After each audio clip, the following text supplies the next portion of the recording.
It used to be that bullies were found roaming school hallways or threatening children on playgrounds. Now bullies can be right in your home, threatening your children.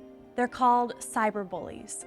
Simply put, cyberbullying is when someone uses interactive technology to send or post text or messages that are intended to hurt someone else. And the technology they can use includes computers and many other devices such as PDAs, cell phones, and video games. The anonymity of the internet makes it easy for cyberbullies to say or do hateful things. These faceless tormentors can bully others without direct contact and often away from any adult supervision. And since they are anonymous, many online bullies believe they may not face any consequences for their actions.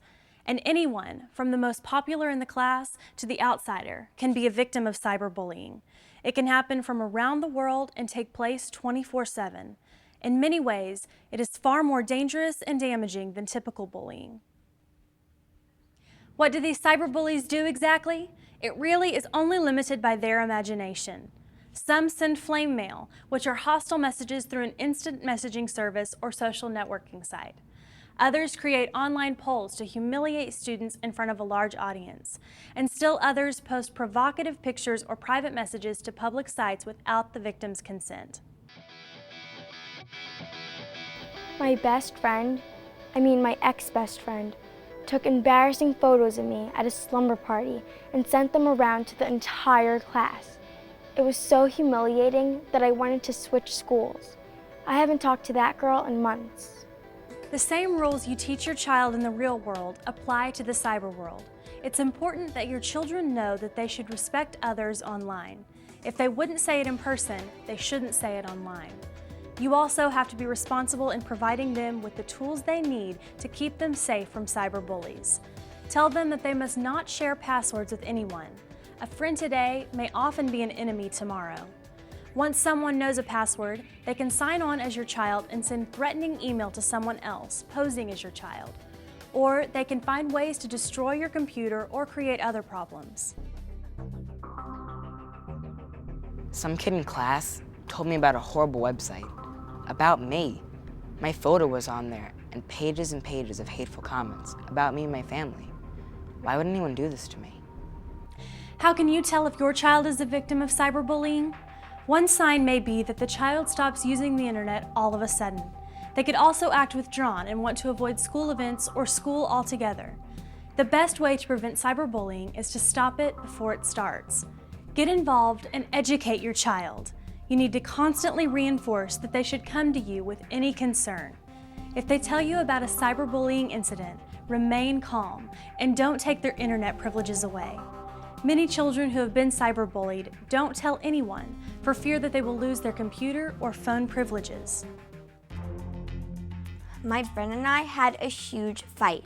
She knew the password to my phone, stole it from my bag, and sent nasty text messages to a lot of people who thought the messages were from me. Everyone was yelling at me, and some of my friends wouldn't even talk to me. It took me a long time to explain what really happened. So what do you do if your child is the victim of cyberbullying? Your child should know that they should block communication with a cyberbully. Even if their emotions are high, they should not respond to the hateful message and just walk away.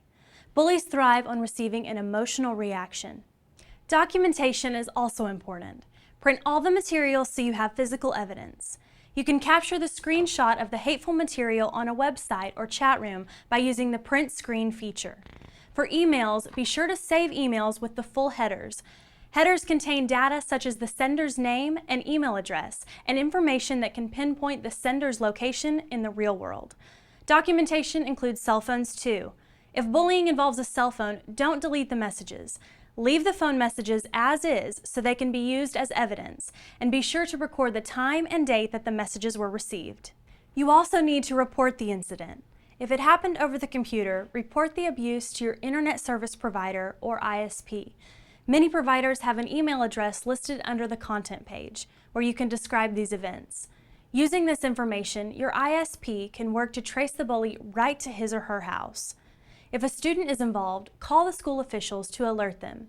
The administration may say they have no legal obligation if the bullying is taking place off school property after school hours. However, they need to be alerted in case further bullying happens while your child is at school. It is also important to notify the local police. Depending on the bully's actions, he or she may have crossed the line. Provide as much information as you can to help them track down the suspect. By reporting the harassment to the appropriate parties, you are stopping it from escalating or having the bully target others. Cyberbullying is a very real issue that is impacting young people around the world at an ever-increasing rate. By educating yourself and your children, you can be prepared if this devastating problem touches your family.